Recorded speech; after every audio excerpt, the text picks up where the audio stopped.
Hey everyone, what's going on, man? It's been a while since I did a video, but we went to Kauai for like 10 days, which was awesome. And we met this really cool lady out there. She went out to the islands 45 years ago with $200 in a backpack and never left. Super smart lady for doing that. So showed us a ton of cool stuff, great beaches around there. Met her 2 granddaughters, so it was awesome. So Sheila, if you're watching, aloha. But back to the bus. So I got the rocker panels in, and I had to make up a B-seam here. Is it pretty? No. Is it perfect? No. But I'm keeping it great. You know, it's solid, so I'm good with that.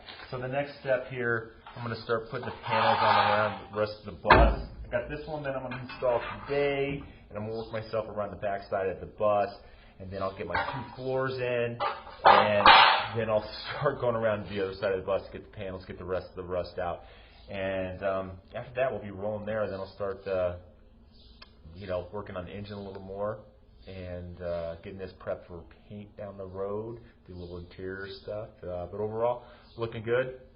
Can't wait to get it going on this. So until then, all right, guys. Thanks.